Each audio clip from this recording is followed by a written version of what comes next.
Bien, bonsoir à toutes et à tous. Merci d'être au Palais Hénard, qui est la mairie de Genève depuis 1985. Palais Hénard qui a été construit par Jean-Gabriel Hénard au début du 19e siècle. Madame de Hénard, sa femme. C'est un palais d'inspiration palladienne, néo-palladienne. Et Jean-Gabriel Hénard est un petit peu l'image de Genève. C'était un homme qui était ouvert sur l'Europe. Il a donné à l'époque la moitié de sa fortune, qui était considérable, pour aider la résistance grecque contre l'occupation ottomane. Vous savez que les Grecs ont été à peu près 450 ans occupés par les Turcs, les Ottomans, et c'est vers au début de 1821, donc comme vous le savez, que la Grèce pu se libérer du joug ottoman. C'était un helléniste qui avait appris le grec ancien au Collège Calvin. Nous fêtons le 450e, on l'a fêté samedi, 450e anniversaire de cette institution publique créée par Jean Calvin, et après il a appris le grec moderne à l'Académie, c'est-à-dire à l'Université de Genève, fondée aussi il y a 450 ans par notre grand Calvin. J'aimerais saluer un certain nombre de personnalités. Pas de pupitre, c'est un petit peu difficile. Monsieur le Président du Parlement genevois, du Grand Conseil, Éric Lévrin, merci Éric d'être présent. J'aimerais aussi saluer l'ambassadeur Pérez, utile. Merci d'être présent. Monsieur le Consul général de France, merci d'être présent. Monsieur le Consul de la Bundesrepublik, Guten Abend. J'aimerais aussi saluer, je ne vais pas tous les citer, les représentants des missions diplomatiques, il y en a beaucoup. Il y a des députés et aussi des conseillers municipaux, des conseillers municipaux. Merci d'être présents, non seulement de la ville de Genève, mais d'autres communes. En tout cas, ça me touche que vous soyez nombreux ce soir pour cette conférence. Je vous rappelle que depuis une année, nous organisons ici même des débats. On a voulu ouvrir la mairie de Genève, encore une fois, mairie depuis 1985, donc c'est assez récent, sur la ville. On nous reprochait souvent d'être une forteresse. Ce palais Hénard, les contribuables ou les non-contribuables peuvent voir ce qui existe, ce qui vit ici, à l'intérieur de ce palais. On a eu, il y a 10 jours, une conférence extrêmement intéressante sur Karl Lutz, qui est une grande figure suisse méconnue. Karl Lutz a été vice-consul, c'est un diplomate, mesdames et messieurs, vice-consul de Suisse pendant la dernière guerre à Budapest, et aux côtés de Wallenberg qui représentait la Suède. Vous connaissez la figure de Wallenberg qui représentait la Suède et qui était le grand-oncle de Niels de Dardel et aussi de Madame Kofi Annan, qui avait des origines aussi neuchâteloises. Ces deux diplomates, qui sont considérés comme des justes par l'État d'Israël, ont contribué à sauver des Juifs, éviter l'Holocauste.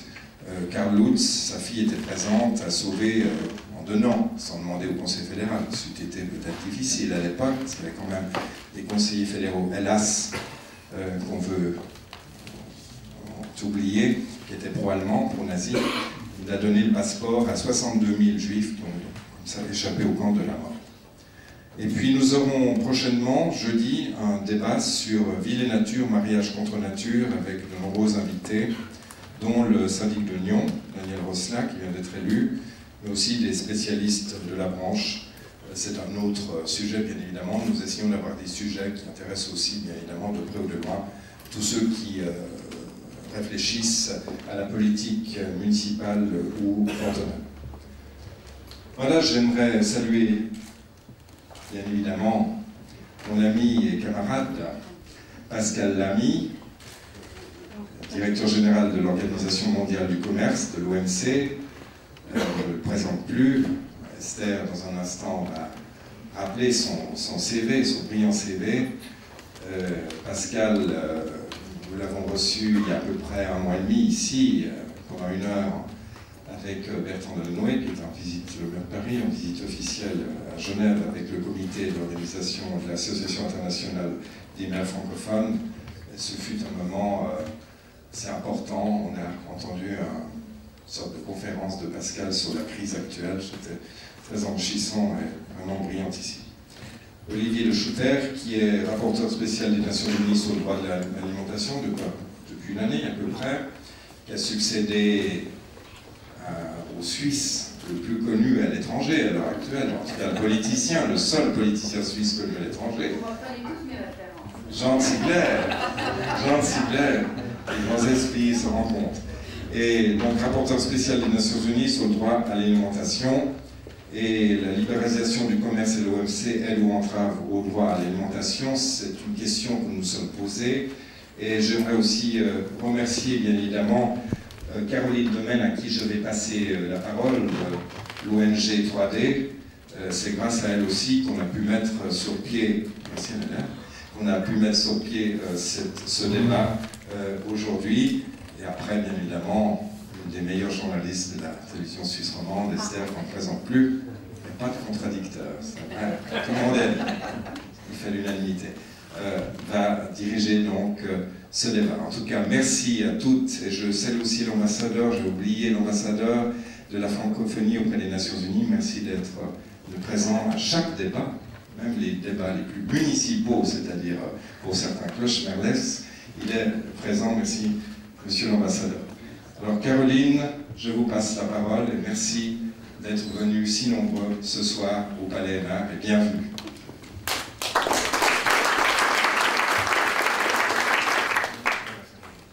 Alors merci pour cet accueil et merci surtout d'accueillir ce débat dans cette belle salle. Je prends la parole en tant que fondatrice de l'association 3D, donc co-organisatrice du débat de ce soir, et au nom de la directrice de 3D, Violette Coupaner, qui est dans le public. Alors l'association 3D est établie sur la conviction que le commerce et droits humains ne sont pas incompatibles, et même que libéralisation du commerce et respect des droits humains peuvent tout à fait coexister, à condition bien sûr de respecter certains principes de base. Donc ce n'est pas seulement la beauté du lieu où nous nous trouvons ce soir qui nous enchante, mais aussi la valeur symbolique. En effet, Genève est hôte de l'Organisation mondiale du commerce et d'autres institutions à vocation économique, mais aussi elle a une tradition humanitaire bien connue. C'est pour cela qu'on a été particulièrement heureux que ce débat ait été accueilli ici, en la Genève genevoise. Elle aurait pu se faire dans la Genève internationale, mais je pense que cette valeur symbolique est importante et cela nous enchante particulièrement. Une autre des raisons d'être de l'association 3D, c'est d'améliorer la compréhension des synergies justement qui existent entre les protections des droits de l'homme et le commerce, la libéralisation du commerce. Donc c'est pour cette raison qu'on est ravis que les deux débattons de ce soir et accepté notre invitation. Après tout, qui de mieux que Pascal Lamy pour présenter l'Organisation mondiale du commerce et la libéralisation, en particulier de l'agriculture, et qui de mieux qu'Olivier De Schutter pour parler du droit à l'alimentation. Et sur ce, en la remerciant aussi très sincèrement de sa présence, je passe la parole à Esther Mamar-Bachi pour lancer le débat. Merci beaucoup Caroline, merci à vous tous, merci d'être là. Alors, faut-il présenter encore Pascal Lamy? Manuel Dornin a posé cette question. Eh bien oui, on va encore présenter Pascal Lamy ce soir, directeur de l'OMC, l'Organisation mondiale du commerce. Vous êtes directeur depuis 2005, vous venez d'être reconduit pour un deuxième mandat. Facile, me direz-vous, puisqu'il n'y avait pas d'autres candidats. C'est vrai qu'il faut être un petit peu kamikaze pour être à la tête de l'Organisation mondiale du commerce, surtout que les altermondialistes donnent beaucoup, souvent, de la voix, peut-être on les entendra ce soir, d'autant aussi qu'on est en période de crise, et c'est vrai qu'en période de crise, eh bien, le libéralisme, la concurrence, les marchés, ce n'est pas vraiment à la mode. Mais Pascal Lamy, je crois que vous n'avez pas peur d'être impopulaire. D'ailleurs, vous l'avez dit vous-même un jour, je l'ai lu en tout cas, l'OMC, avez-vous dit, a une très grande notoriété, mais une faible popularité. L'ex-commissaire européen, de toute façon, en a vu d'autres. Et puis, quand on aime la course à pied, quand on est marathonien, rien ne peut nous arriver. Il suffit juste d'être endurant. Olivier De Schutter, lui aussi un petit côté kamikaze, pas tellement parce qu'il a accepté d'être rapporteur spécial des Nations Unies sur le droit à l'alimentation, mais surtout Emmanuel Tornard le rappelait, parce qu'il a succédé au plus célèbre de nos concitoyens, en tout cas le plus célèbre à l'étranger. Je veux bien sûr parler de Jean Ziegler, mais pour un Belge, ce n'est pas vraiment une gageure, succéder à un Helvète, ce n'est pas non plus une gageure que d'affronter ce soir le patron de l'OMC. Le Belge va donc affronter ce soir l'énarque français, Pascal Lamy. Bon, il faut dire quand même que le petit Belge, Olivier de Scouters, est quand même un éminent professeur de droit international et des droits de l'homme. Il enseigne en ce moment même à l'Université catholique de Louvain. Il a aussi enseigné à Paris et à New York, excusez du peu. Son credo à lui n'est pas le libéralisme, mais les droits de l'homme. Et pour lui, il n'y a pas de doute, le droit de s'alimenter est bien le premier des droits de l'homme. Reste à savoir, bien sûr, si ce droit fondamental, le droit à l'alimentation, est oui ou non favorisé par l'OMC. C'est ce que vous allez nous dire ce soir, monsieur de Scouters. Vous avez 8 minutes, à peu près, m'a-t-on dit. Et puis après la parole, eh bien, on vous la laissera, Pascal Lamy. Merci beaucoup Esther. Je voudrais d'abord remercier Pascal Lamy de cette discussion que nous aurons ce soir et puis vous féliciter pour votre réélection à la tête de l'OMC. Je me réjouis que quelqu'un d'aussi soucieux de gouvernance mondiale rempile à la tête de cette organisation qui peut-être a trop souvent développé son droit à l'abri d'autres ordres juridiques. Alors, je voudrais répondre à la question d'Esther et partir effectivement de l'alimentation et peut-être dissiper l'un ou l'autre fantasme malentendu qui existe à propos de ce droit qui est un droit de l'homme traditionnellement reconnu. Peut-être premier malentendu à écarter, le droit à l'alimentation, ce n'est pas une production plus grande de nourriture. Je veux dire par là qu'il ne suffit pas de produire davantage pour garantir toute personne contre la faim. Il ne sert à rien de doubler, de tripler les volumes de production si un très grand nombre de personnes, comme près d'1 milliard aujourd'hui dans le monde, n'ont pas un pouvoir d'achat suffisant pour se procurer la nourriture disponible. Deuxièmement, le droit à l'alimentation, ce n'est pas le droit d'être nourri. Alors, dans certains cas, les États ont l'obligation de fournir de la nourriture aux populations en détresse, mais essentiellement le droit à l'alimentation, c'est le droit de produire la nourriture ou le droit d'avoir des revenus suffisants pour se procurer la nourriture sur le marché. Et ceci est important à préciser parce que le regard que l'on jette sur le commerce international à partir du droit à l'alimentation est un regard nouveau et différent de celui que l'on jette habituellement sur le commerce international à partir d'un point de vue d'économiste. La question qui nous importe du point de vue du droit à l'alimentation, ce n'est pas si le commerce international va augmenter la production globale, ce n'est pas de savoir si ça va permettre aux États d'augmenter leurs exportations. La question est de savoir au bénéfice de qui est-ce que ces exportations vont se faire, quels seront les perdants, quels seront les gagnants, quelles sont les inégalités qui vont croître ou au contraire se rétrécir. On ouvre de ce point de vue-là la boîte noire de l'État, si vous voulez, la boule de billard opaque, pour prendre l'image de Georges Abissal, et on se demande dans l'État qui gagne, qui perd, et est-ce que les perdants seront véritablement protégés de l'impact négatif de la libéralisation commerciale. Et puis on s'interroge sur l'impact qu'a la libéralisation sur les plus vulnérables. Pas sur les secteurs d'exportation, sur les plus vulnérables. Les petits paysans, 50% du milliard de personnes qui ont faim sont des petits paysans qui vivent sur 2 hectares de terre en moins. Les travailleurs sans terre, les pauvres des villes, d'autres producteurs indépendants de nourriture qui par exemple dépendent de la pêche ou des produits de la forêt. Et donc, c'est avec ce prisme que j'ai abordé la question de l'OMC, au départ d'une mission que Pascal Lamy a eu la gentillesse de favoriser, dans un esprit, je crois, de très saine coopération, pour essayer d'examiner, au fond, vers quoi nous allions. Avec ce programme de réforme dans le cadre de l'accord sur l'agriculture des accords de l'OMC, et quels seraient les impacts sur le droit à l'alimentation d'une libéralisation plus accentuée encore, quels sont les dangers peut-être que l'on sous-estime dans ce processus. Les constats sont complexes et je ne peux pas les énumérer tous ici, je m'en tiendrai à 4 remarques. 2 d'entre elles sur le plan macroéconomique et 2 d'entre elles sur le plan microéconomique. Avec ça, je pense que j'aurais brossé au fond le décor. Sur le plan macroéconomique d'abord, je dois souligner ceci, c'est que la libéralisation du commerce se fonde sur l'idée d'une division internationale du travail dans laquelle chaque État se spécialise dans ce en quoi il y a un avantage comparatif. C'est la théorie classique de Ricardo que nous connaissons tous.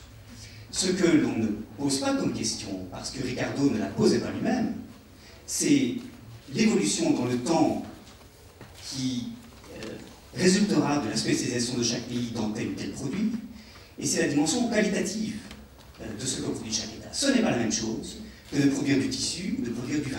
Ce n'est pas la même chose que de se spécialiser dans l'agriculture ou de produire des ordinateurs. Et ce n'est pas la même chose parce que dans l'agriculture, les rendements sont décroissants, on a toujours besoin d'investir plus pour la tonne de blé supplémentaire par hectare, alors que dans l'industrie, dans les services, les rendements sont croissants, plus l'on produit, et moins cher l'on produit l'unité marginale de produit. Et donc, je pense que la division internationale du travail est, au fond, un idéal dont il faut peut-être se défier. Si elle empêche certains pays de monter l'échelle du développement, si elle oblige les pays à se confiner à certaines productions qui n'ont aucune chance de garantir un développement suffisamment diversifié, et c'est, au fond, la raison pour laquelle, en 1971, Eduardo Galeano disait « La division internationale du travail, c'est un système dans lequel les uns se spécialisent à perdre, tandis que d'autres se spécialisent à gagner. » Deuxième réflexion, toujours sur le plan macroéconomique, c'est que les années 80 et 90 ont été des années de libéralisation très rapide du commerce international, y compris en matière agricole, bien que beaucoup moins que dans d'autres secteurs. Et qu'est-ce qu'on a vu? On a vu beaucoup de pays encouragés à se spécialiser dans des cultures d'exportation, le coton, le café, le thé, le tabac, le cacao, et à compter sur les marchés internationaux pour alimenter la population. Et ceci a créé une situation de dépendance très grande. Ces pays sont devenus dépendants pour le revenu d'exportation de matières premières qu'ils exportaient dont les cours ont baissé de manière parfois dramatique. Et puis, ils sont dépendants quant à leurs importations lorsque les prix brutalement augmentent sur les marchés internationaux. Ils ont du mal à soutenir le choc. Les populations, on l'a vu en 2007-2008, subissent de plein fouet cette augmentation des prix parce que l'État est dépendant des importations. Et lorsque les prix sont trop bas, c'est l'inverse qui se passe, ce sont les producteurs locaux qui sont parfois obligés de quitter leurs champs, de rejoindre les bidonvilles des villes, parce qu'ils sont obligés de faire face à des produits dumpés sur les marchés internationaux, notamment parce que les subsides à l'exportation qui sont versés aux producteurs des pays de l'OCDE conduisent à des prix artificiellement poussés dans le bas. Et donc ça, c'est au plan macroéconomique ce qui se passe. Et donc, j'en tire la conclusion de mon rapport que les États doivent éviter une dépendance excessive à l'égard des marchés internationaux, et je serais heureux si ceci suscite l'intérêt de m'expliquer sur l'utilisation de cet adjectif. Ensuite, sur le plan microéconomique, je crois qu'on sous-estime le fait que dans la chaîne de production et de distribution alimentaire, la libéralisation du commerce des produits agricoles a des impacts tout à fait considérables. Et ceci se repère à travers deux évolutions. D'abord, la libéralisation du commerce signifie une dualisation accrue du secteur agricole. Nous avons aujourd'hui dans le monde environ 2 milliards 100 millions de personnes qui vivent de la petite agriculture familiale. Parmi eux se recrute la majorité des affamés. Et puis nous avons un très petit nombre de très grandes fermes. À peu près 0,5% des fermes dans le monde ont une superficie de 100 hectares ou plus. Et ce sont évidemment ces plus grands producteurs qui captent les opportunités que crée le commerce international, avec beaucoup plus de difficultés pour les petits producteurs de bénéficier de cette culture. Et donc, cette dualisation du monde agricole, qui fait qu'il y a différents mondes, véritablement, de l'agriculture qui coexistent, s'accentue avec le développement des chaînes globales d'approvisionnement et l'accent mis sur les cultures d'exportation. Et puis, sur le plan microéconomique, ce qu'on doit constater aussi, c'est que la libéralisation du commerce international en matière agricole signifie l'allongement des chaînes de production et de distribution, et du coup, un pouvoir de plus en plus important de grands acteurs, les firmes d'agroalimentaire, les acheteurs, les transformateurs, les distributeurs, qui ont un pouvoir de négociation extraordinairement fort par rapport aux petits paysans qui sont mal organisés, dispersés et qui peuvent jouer les uns contre les autres. Et le pouvoir de ces grands acteurs permet à ces grands acteurs de la chaîne agroalimentaire de capter une part de plus en plus grande de la valeur ajoutée sur la chaîne de production. Et donc on aboutit à cette situation qu'on a des prix qui sont trop hauts pour le consommateur en bout de chaîne, mais qui restent trop bas, insuffisamment rémunérateurs pour les petits paysans qui ne peuvent pas véritablement vivre de leur récolte. La crise alimentaire, c'est cela. La crise alimentaire, ce sont des petits paysans poussés vers les villes, incapables de vivre de leurs champs, qui sont relégués à une agriculture de subsistance parce que leur prix n'était pas assez rémunéré. Et donc, j'insiste sur le fait que les États, en s'ouvrant au commerce international, doivent avoir conscience de cet enjeu. Ils doivent mesurer l'impact de ce qu'ils négocient. Ils ne le font pas. Pas un seul État ne fait d'études d'impact sur les droits de l'homme des accords commerciaux qu'ils nouent. J'ai parlé avec beaucoup d'ambassadeurs auprès de l'OMC. Le monde de l'OMC est un monde coupé du monde des droits de l'homme, alors que ce sont les mêmes États qui à la fois sont partis à des traités internationaux en matière de droits de l'homme et qui sont des membres de l'OMC. Et donc au fond, moi, c'est au fond cette fragmentation du droit international que j'ai voulu surmonter, c'est cette schizophrénie des États qui me paraît problématique, et c'est cette incapacité de tenir compte des problèmes qu'éprouvent les États à s'adapter au choc du commerce international que j'ai voulu mettre en lumière dans mon rapport. Merci beaucoup.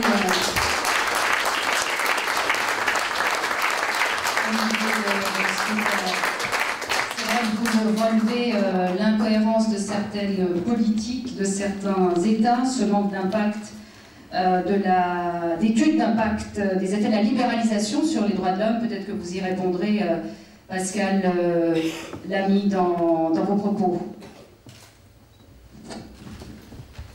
Je vais essayer, bien sûr, c'est la règle du jeu. Mon point de départ sera le même que celui d'Olivier de Schutter. C'est le droit à l'alimentation qui est reconnu par la très vaste majorité des États de cette planète. Donc la question n'est pas de savoir s'il y a le droit à l'alimentation, la question est de savoir comment il est mis en pratique, si oui ou non il est mis en pratique. C'est évidemment une question majeure pour nous tous, compte tenu de la famine qui règne beaucoup d'endroits de cette planète et des perspectives à long terme d'évolution de l'offre et de la demande alimentaire mondiale, dont nous savons qu'elles sont marquées par un déséquilibre qu'il faut régler. Et l'essentiel de ma réponse, Olivier de Schutter, après avoir discuté avec lui, après avoir lu, analysé ses rapports, après avoir discuté du contenu de ces rapports avec un certain nombre de membres de l'OMC, dont certains partagent ces thèses, d'autres absolument pas. Mon observation principale, c'est que je pense qu'il simplifie à l'excès le problème. Je ne dirais pas intentionnellement, on verra ça dans le débat. Je pense qu'il simplifie à l'excès le problème en focalisant sa critique et donc les remèdes qu'il propose sur les échanges commerciaux agricoles et sur l'OMC qui est en charge de leur régulation, au point, il vient de le faire, je remercie de sa franchise, de recommander de renoncer à l'excessive dépendance d'un certain nombre de pays du commerce international, ce que beaucoup, qui sont moins subtils que lui, traduisent par prôner l'autosuffisance alimentaire. Et je ne crois pas que ce soit la bonne solution. Et je pense que, contrairement à ce qu'il a dit, cette idée que le commerce international est mauvais pour la mise en pratique du droit alimentaire est une erreur. Et je pense qu'au contraire, que l'ouverture des échanges, à condition d'être régulée, est plutôt du côté de la solution que du problème. Alors pourquoi ? Pour trois raisons essentielles. La première, c'est que l'échange international n'est qu'un aspect parmi beaucoup d'autres des conditions qui permettent une nourriture disponible et abordable. Deuxièmement, parce que la faim est aujourd'hui un problème qui n'est plus seulement un problème rural, mais qui est devenu un énorme problème urbain, entièrement, et parfois dans notre monde. Et puis troisièmement, parce que un commerce international mieux régulé des denrées agricoles, c'est possible, et ça peut apporter, à mon sens, une contribution décisive pour réduire la faim dans le monde. Alors d'abord, pourquoi Olivier de Schutter se concentre-t-il autant sur le commerce international? Ça, je ne comprends pas. Je ne comprends pas parce que le commerce international des produits agricoles, c'est une toute petite partie du commerce international. Et ce qui rentre dans le commerce international, du point de vue de ce qui est produit par les agriculteurs, c'est une toute petite partie de ce que produisent les agriculteurs. Et donc là, à mon avis, il y a un effet de, disons, de prisme, dont je ne sais exactement à quoi il tient, mais rappelons-nous que les importations, c'est 1%, dans le cas d'Inde, c'est 1% de la valeur de la production. C'est 8% en Indonésie, c'est 9% au Kenya. Bon, manifestement, ça n'est pas le problème majeur. Pourquoi cette focalisation et pourquoi pas parler de ce qui, à mon sens, l'expérience, sont des vrais obstacles à la mise en place d'une réglementation, les structures agricoles, les régimes de propriété, les infrastructures de stockage, de transport, de distribution, les marchés de crédit, dont chacun sait que les agriculteurs dépendent d'autant plus qu'ils sont pauvres pour financer leur campagne, l'accès à l'eau, etc. Et moi, quand je suis sur le terrain, au Burundi, au Cambodge, en Inde, les paysans et les ONG qui s'occupent de pauvreté dans ces pays ne me posent pas la question du commerce international. Elles me posent toutes ces questions. Alors, peut-être est-ce que c'est à venir dans les rapports du rapporteur spécial des Nations Unies, j'espère.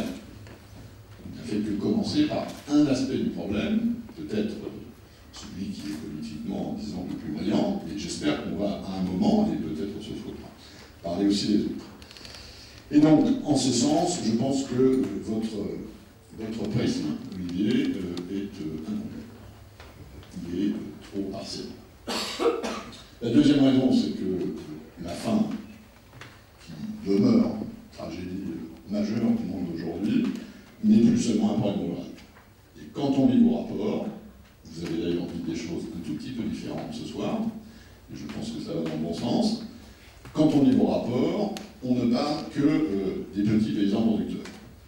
Or, la famine et la pauvreté sont des questions aujourd'hui urbaines, et dans certains pays en développement, essentiellement urbaines.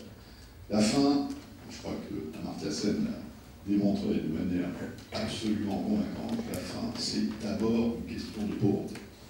C'est d'abord une question de revenus, c'est d'abord une question d'insuffisance de revenus pour avoir accès à la nourriture, soit pour des raisons de disponibilité, soit pour des raisons de prix, parce que les prix sont trop élevés. Et d'ailleurs, on a très bien vu pendant la crise, il y a des populations qui avaient accès à la nourriture et qui sont devenues pauvres, tout simplement parce qu'elles n'avaient plus accès à la nourriture.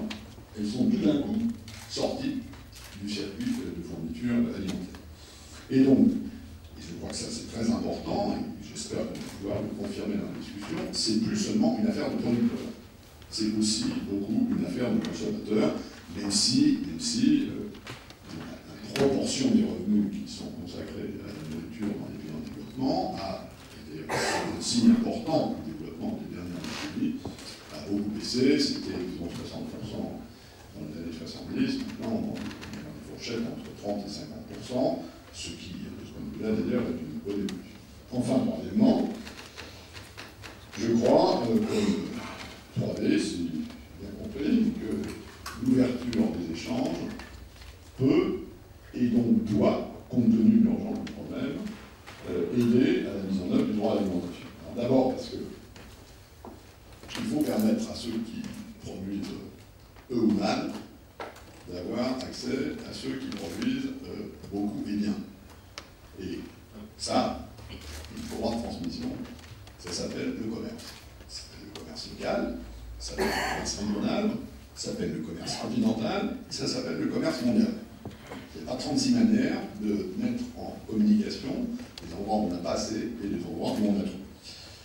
Et dans le grand jeu de chaise musicale de l'histoire, quand le sifflet a retenti et que chacun s'est retrouvé assis à l'intérieur de ses frontières, c'est clair qu'il y en a un certain nombre qui se sont trouvés bien dotés et d'autres mal dotés. Et je ne me vois pas recommander aux Yéménites de pratiquer l'autosuffisance alimentaire, ni de leur conseiller, comme vous le faites, si j'ai bien compris, de dépendre moins du commerce international. Donc, je ne prendrai pas cette responsabilité. Deuxièmement, parce que beaucoup de pays en développement, et de ce point de vue-là, le monde a changé depuis 20 ans, ont désormais des niveaux de productivité qui sont bien meilleurs que les puissances agricoles historiques. En termes de rendement, l'Égypte fait mieux que la France, le Tchad fait mieux que l'Italie sur le riz, et la Chine fait mieux que la Grande-Bretagne sur le sucre de betterave. Donc cette idée qui figure dans vos rapports que tout ça n'est pas possible parce que le commerce met en relation des niveaux de productivité qui sont infailliblement très mauvais pour le Sud et infailliblement très bons pour le Nord, désolé, mais ça, les chiffres ne disent plus ça aujourd'hui, et c'est d'ailleurs la raison pour laquelle, à l'OMC, tout un tas de pays du Sud poussent pour l'ouverture de l'échange agricole. Peut-être qu'ils ont tort, selon vous, mais ceux qui parlent pour les pays en développement à l'OMC, on est bien obligé de les écouter. Ils doivent avoir une certaine notion de leur propre intérêt. Et donc ça n'est plus un problème Nord-Sud, d'ailleurs ça n'est plus un problème Nord-Sud du plan macroéconomique, puisque les échanges Nord-Sud en matière agricole sont aujourd'hui équilibrés. Les pays du Sud exportent autant vers les pays du Nord que les pays du Nord exportent vers les pays du Sud. Alors évidemment, et j'espère qu'on va en parler aussi, tout ceci n'est vrai qu'à un certain nombre de conditions, et notamment si la concurrence cesse d'être faussée, comme elle l'est encore aujourd'hui, par des barrières douanières ou par des subventions absolument massives. Et c'est là qu'intervient l'OMC dans sa mission de régulation, dans ce chapitre majeur du round actuel, qui est le chapitre agricole. Et c'est d'ailleurs là, et j'aimerais bien en convaincre Olivier de Schutter, je n'ai pas réussi à le faire jusqu'à présent dans les discussions que nous avons eues, que assimiler l'OMC à la libéralisation, ça n'est pas juste. C'est faux. L'OMC, c'est aussi assimilé à la régulation, et d'ailleurs j'ai apporté là la Bible de l'OMC. L'OMC c'est ça, c'est 600 pages de code, de texte, et si c'est pas de la régulation, on va savoir ce que c'est. Alors, de ce point de vue-là, effectivement, il y a beaucoup à faire, cette négociation a beaucoup avancé, et elle résultera dans des bénéfices pour les pays en développement, qui sont d'ailleurs ceux que vous recommandez dans vos rapports, c'est-à-dire une réduction des barrières tarifaires, et notamment des tarifs les plus élevés et de tout ce qu'on appelle l'escalade tarifaire sans rentrer dans trop de jargon, une réduction très importante des subventions dans les pays du Nord qui faussent les échanges, États-Unis, Europe, Japon, en gros moins 80%, ce qui est pas mal quand on compare à ce qui s'était passé dans le round précédent. Et donc, il y a là un potentiel de remise à niveau, de remise d'équerre de ces systèmes dont, évidemment, le commerce met en communication et dont il faut qu'ils soient dans des conditions de production et de commercialisation aussi, sinon identiques, du moins analogues. Il faut aussi préserver les marges de manœuvre du point de vue des politiques commerciales et donc des politiques alimentaires des pays en développement, et ce sera le cas avec le résultat de cette négociation.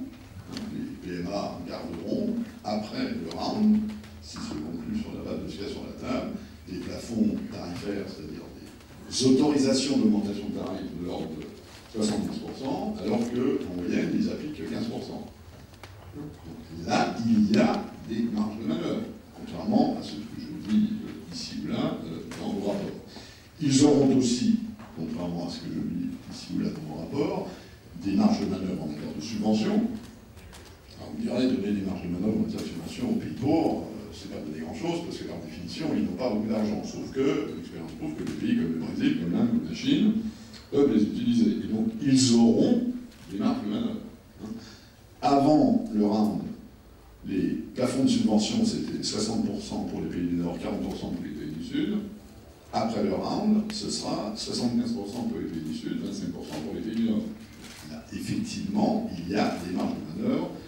Je ne parle pas de la clause de sauvegarde spéciale, qui effectivement permettra aux pays en développement de faire face à des bouffées d'importation si le commerce menace leur système agricole et alimentaire. C'est vrai que tous les paramètres de cette clause ne sont pas encore négociés, mais le principe a été politiquement accepté. Et donc, en ce sens, et là précis que vous venez de faire, l'agriculture garde un traitement ultra spécifique à l'OMC. On peut subventionner l'agriculture sous certaines conditions, on peut avoir des tarifs plus élevés sous certaines conditions, et donc cette idée que l'OMC, côte à côte, libéralisatrice, va mettre l'alimentation au même régime que les chaussettes ou les pneus, qui, je crois, est une de vos craintes de ce point de vue-là, rassurez-vous, ça n'est pas le cas, et ça ne sera pas le cas avant très très longtemps, à supposer que ça doit être le cas. Conclusion, sous des conditions, dont certaines dépendent du succès de la négociation avec l'OMC, je crois que davantage d'ouverture des échanges, c'est une contribution positive à la réduction de la faim et à la mise en pratique du droit à l'alimentation. Je pense que cet appel à l'autosuffisance ou à la souveraineté alimentaire n'est pas juste. Et pour tout dire, on n'est pas responsable. Je pense que la souveraineté alimentaire des uns, c'est la servitude alimentaire des autres. La faim ne connaît pas de frontières. Et ça, je crois qu'il faut regarder l'ensemble du problème économique sous cet angle, comme toutes les affaires de droits de l'homme. Ça dépend, le respect, leur mise en œuvre, leur mise en pratique, et nous en sommes, parce que nos membres ont reconnu et ratifié les conventions sur les droits de l'homme, nous en sommes. C'est une affaire de politique. Il y a des bonnes politiques qui favorisent les droits de l'homme, les droits à l'alimentation, il y a des mauvaises politiques qui défavorisent les droits de l'homme et le droit à l'alimentation. Et donc je voudrais être sûr que vous êtes du bon côté de ce point de vue-là. Alors on va poser la question à Olivier, notamment, disons, la question principale que vous pose dans le fond Pascal Lamy. Vous avez fait beaucoup de griefs, je ne sais pas si ce soir vous allez vous réconcilier, mais en tout cas, dans le fond, il vous dit pourquoi vous attaquez à l'OMC, le problème de la faim, le problème de l'agriculture. Ce n'est pas avant tout un problème de libéralisation, mais c'est un problème de structure, c'est un problème de marché, c'est un problème d'accès au crédit. Qu'est-ce que vous lui répondez? Je pense qu'il y a une autre confusion. D'abord, il est assez difficile de discuter dans ces conditions parce que, d'un côté, Pascal Lamy, à juste titre, souligne les distorsions qui existent dans le commerce international actuel et dit, au fond, il faut les écarter, ces distorsions, pour permettre au commerce de s'épanouir mieux. Et puis d'un autre côté, chaque fois que l'on trouve des défauts à ce programme de réforme qui va dans le sens, très inachevé, mais qui va dans le sens de la libéralisation commerciale, il dit, mais en fait, l'agriculture est traitée très spécifiquement dans l'OMC, donc ce n'est pas de la libéralisation, etc. Donc, je ne sais pas très bien, au fond, mais après tout, c'est une cible mouvante à laquelle il est difficile, du coup, de répondre. Je pense que sur le plan, maintenant, de ce qui nous différencie, à côté de beaucoup de choses avec lesquelles nous sommes d'accord, à commencer par la primauté du droit à l'alimentation, je pense qu'il y a d'abord une confusion. Moi, je ne parle pas d'autosuffisance. Le mot n'est pas dans mon rapport. Je parle d'une dépendance excessive qu'il faut éviter. Pourquoi?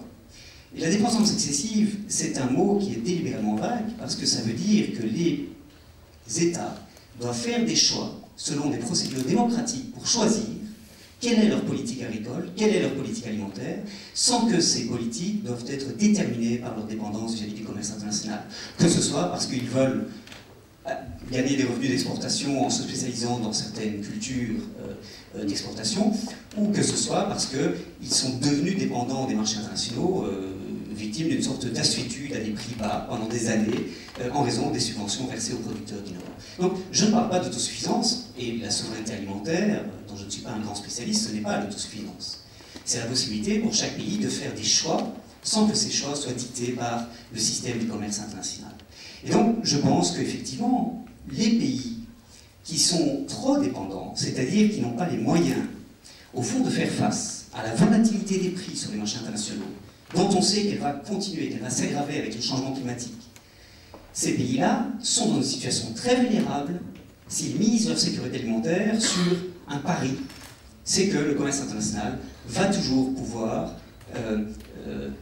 servir leurs besoins alimentaires, et qu'ils auront toujours les moyens de faire face au type de choc qu'on a connu en 2007-2008. Je pense qu'un des enseignements de ces crises alimentaires, sur lesquels il y a consensus, c'est que les pays ont trop fait pour s'inscrire dans la division internationale du travail en matière agricole et alimentaire, qu'ils ont négligé les cultures vivrières par rapport aux mesures d'exportation, qui se sont placés dans une situation vulnérable. Les pays les plus frappés, ceux qui ont eu des problèmes de balance des paiements, de balance commerciale sérieux en 2007-2008, ce sont les pays qui sont passés d'une certaine autosuffisance qu'ils avaient dans les années 60-70 à une dépendance de plus en plus forte. Les importations en termes monétaires ont quintuplé, sextuplé pour les pays moins avancés, par exemple, entre 1990 et 2000. Donc, voilà au fond ce que je dis, c'est que les pays doivent éviter cette vulnérabilité parce que je pense que les prix internationaux, contrairement, et là je sais que vous allez prendre l'exemple du riz, dont 6,5-7% font l'objet de mise en circulation de commerce international, c'est un marché très étroit, donc il faut s'assurer qu'il n'y ait pas d'entrave à la circulation du riz. Mais ce que je crois, c'est que le commerce international est une source de volatilité et pas une source de stabilité des prix. Et c'est une source de volatilité pour des raisons que je pourrais expliquer. Je sens que Esther est impatiente de vous repasser la parole. Mais je serais heureux pour ma part qu'on ait une discussion sur les sources de la volatilité des prix sur les marchés internationaux. Et je suis convaincu pour ma part, je ne suis pas le seul, beaucoup le disent, qu'à l'avenir cette volatilité sera d'autant plus grande. Et ma réponse, c'est de dire que les pays doivent avoir des prix sur le plan national, sur le plan local, qui sont suffisamment rémunérateurs pour les producteurs et suffisamment stables pour les consommateurs, et qui doivent développer des moyens de ne pas indexer les prix locaux sur l'évolution des prix sur les marchés internationaux. Ceci, c'est une véritable impasse. C'est extrêmement dangereux, et c'est essentiellement ce que j'essaye de dire dans mon rapport. Alors, on va peut-être laisser répondre Pascal Lamy sur cette question très précise de la volatilité des prix. Est-ce qu'effectivement, cette volatilité des prix va s'accroître ou pas? D'abord, pour être complet, vous me dites que vous ne parlez pas et que vous ne prônez pas l'autosuffisance alimentaire. J'en prends acte, et j'espère que tous ceux qui interprètent vos recommandations dans ce sens recevront le même démenti que celui qu'on vient de recevoir.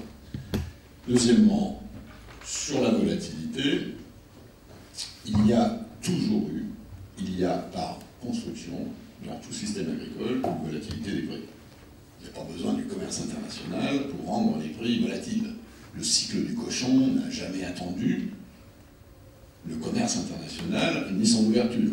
Il y a des tas de raisons, pas des données, mais on pourrait rentrer parce que c'est très intéressant.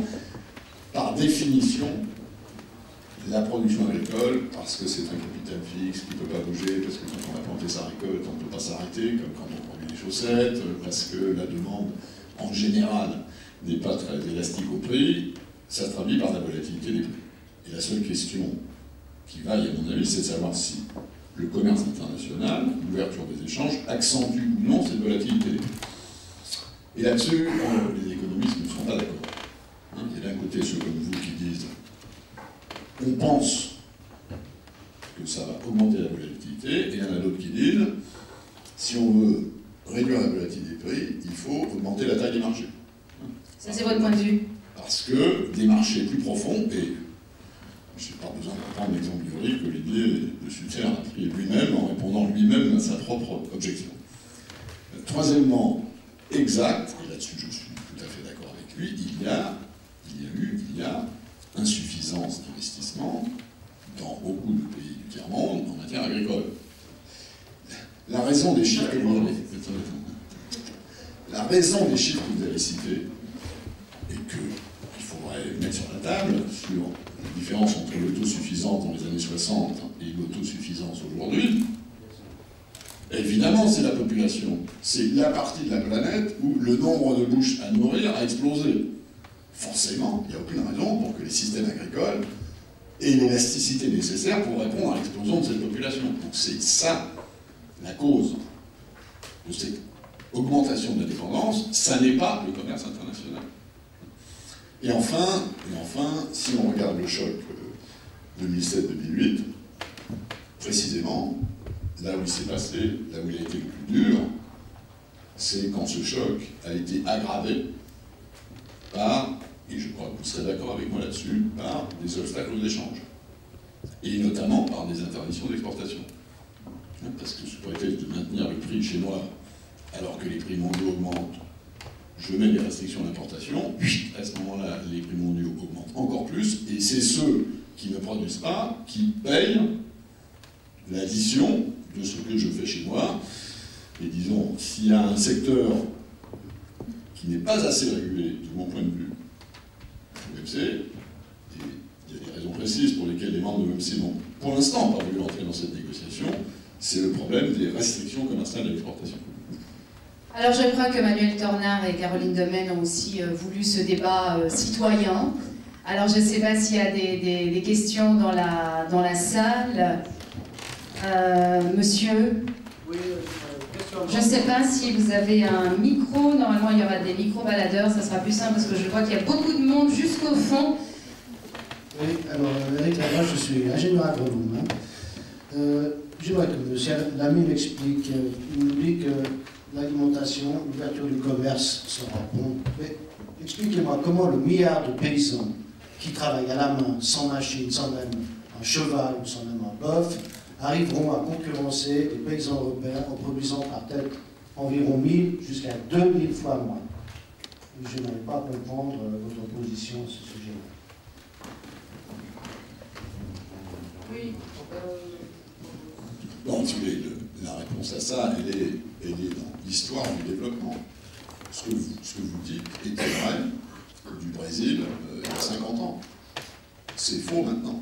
Le Brésil est devenu un des producteurs les plus efficaces de la planète. C'était sans doute vrai de la Chine. La Chine reste un gros importateur net, mais la productivité a augmenté énormément.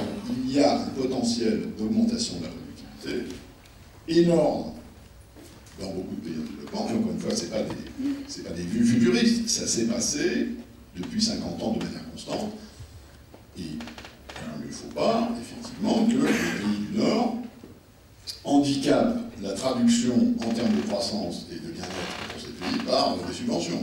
Et vous savez aussi bien que moi, que si vous retirez les subventions agricoles aux États-Unis et en Europe, il ne restera pas beaucoup de producteurs. C'est d'ailleurs une des raisons pour lesquelles, y compris à l'OMC, on accepte de légaliser les subventions, ce qu'on ne fait pas en matière industrielle, dès lors que leur objectif est qu'ils ont d'ordre socio-environnemental. Donc, il n'y a pas, ça n'est pas du tout une impossibilité. Olivier Descouters, vous aviez aussi quelque chose à rajouter par rapport à ça? En réalité, il y a plusieurs choses que je voudrais dire sur l'intervention précédente de Pascal Lamy, si je puis, sur la question de la volatilité, parce que je ne partage pas du tout cette idée que la volatilité a pour source un marché trop étroit seulement. Ce que vous disiez. Ok, mais vous disiez qu'il y avait de bonnes raisons. J'ai dit qu'il y a de bonnes raisons intrinsèques dans tout le système agricole, ouvert ou non sur le système, sur le commerce. Là-dessus, on est d'accord. Je voudrais simplement dire que la volatilité a pour source à la fois des phénomènes météorologiques, une inélasticité de l'offre et de la demande, donc il n'y a pas de régulateur naturel, vous y avez fait allusion, mais aussi pour source un phénomène très connu des économistes. On a pensé en première année d'économie politique, c'est le phénomène du cobweb, c'est-à-dire que les producteurs plantent à chaque saison en fonction des prix qu'ils anticipent de recevoir 4, 5, 6 mois plus tard. Et ça, c'est un réflexe que tous les agriculteurs ont en même temps, et leur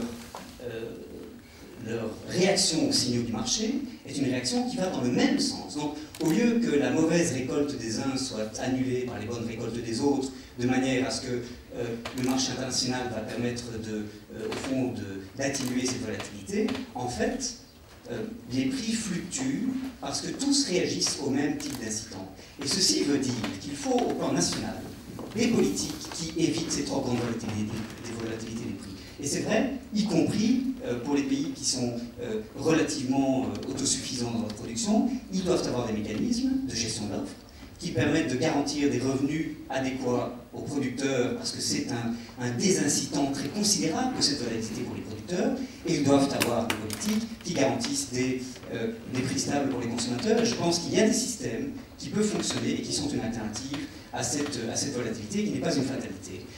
Donc je voudrais dire, je ne partage pas cette idée qu'en s'ouvrant au fond à ce commerce international et en acceptant que les prix sur les marchés domestiques suivent l'évolution des courbes du commerce international, ce qui est le résultat, même si une petite proportion des produits est importée, c'est le résultat sur les produits locaux. Je ne partage pas cette idée que ça peut réduire la volatilité. Je pense qu'il faut une autre politique et je pense qu'il faut par conséquent aller dans une autre direction. Vous négligez la capacité que les pays ont gardée, et surtout les pays en développement, de mettre des écluses entre les prix internationaux et leurs propres... Je vous ai cité les chiffres. Vous êtes donc en faveur de ces écluses, comme vous les appelez. Ils sont dans les règles de l'OMC. Vous avez la régulation. Mais quand un PMA a un tarif plafond de 70%, je me réjouis que nous soyons d'accord dès ce moment-là. Ce n'est pas une question de théorie, c'est une question de chiffres. Quand un PMA a un tarif plafond de 70% et un tarif appliqué de 15%, ça veut dire qu'il a 55% de marge de manœuvre. Alors, la raison pour laquelle il ne l'utilise pas, cher Olivier, est que dans beaucoup de ces PMA, si ils montent les barrières à l'importation, les prix internes vont monter, ce qui va évidemment ravir les producteurs, sauf que, comme une grande partie de la population est dans les zones urbaines, ils vont avoir des manifs le lendemain. Bon, et ça, c'est pas une affaire d'économétrie, c'est une affaire de gestion politique. Pour les non-initiés, un PMA, c'est les moins avancés, qui sont les plus pauvres des pays de cette pays. Donc cette idée qu'il suffit de manipuler les écluses pour régler le problème, n'allez pas expliquer ça à un responsable politique. C'est très bien pour des économistes. Alors, non, mais des prix trop bas sont en fait la raison pour laquelle on a eu cette crise alimentaire. Pendant 25 ans, les prix ont été trop bas. Ils n'étaient pas viables pour un fermier dans les biens développés. Je ne parle pas des grandes puissances agricoles, Brésil, Uruguay, Argentine. Je parle des pays les moins avancés, précisément, où des prix trop bas ont ruiné l'agriculture. Les campagnes ont été saignées à blanc pour que les pauvres des villes puissent manger à des prix abordables. Et je pense que c'est ça le problème, c'est qu'on n'a pas soutenu suffisamment cette petite agriculture et qu'on a trop compté sur les marchés internationaux pour remplir ce besoin de consommation. N'allez pas expliquer aux pauvres des villes qui sont intoxiqués au prix trop bas. Franchement... alors apparemment, en tout cas, sur la volatilité des prix, vous n'êtes pas tout à fait d'accord, malgré ce que vous pensiez, Olivier de Scouters. Je vous propose qu'on passe à un autre sujet. Demain se levait. Monsieur, on va vous passer le micro, et puis après, il y a d'autres mains qui se sont levées. Si vous pouvez vous présenter peut-être. Bonsoir, mon nom est Adrien, je suis spécialiste en développement économique, mais je parle comme citoyen aujourd'hui. Je suis allé au marché la semaine dernière, et ici en Suisse, avant d'arriver ici, je trouvais un peu bizarre déjà qu'il y a seulement 2 chaînes de supermarchés. Il n'y a pas la compétition. Dans mon pays, il y a en moyenne 30 chaînes de supermarchés différents. Après, je suis tenu que j'arrivais là, il y avait du riz des États-Unis partout dans ce supermarché. Et 2 petits paquets de riz commerce équitable. Et j'ai dit, waouh, la Suisse, elle travaille sur le commerce équitable. Après, je suis allé l'autre jour, j'ai vu du maïs vert des États-Unis, Californie. Donc je vois qu'il y a beaucoup de coopération nord-nord sur le marché agricole. Et à l'autre côté, croître beaucoup le commerce agricole entre les pays en développement, sud-sud. Je vous demande si vous pensez que ça va changer les prochaines années, qu'on va avoir plus coopération nord-nord sur le marché agricole, et à l'autre côté, coopération sud-sud. Pas coopération, hein, commerce. Surtout du commerce nord-nord. En partage, si vous pouvez m'expliquer un peu ça, s'il vous plaît. Merci.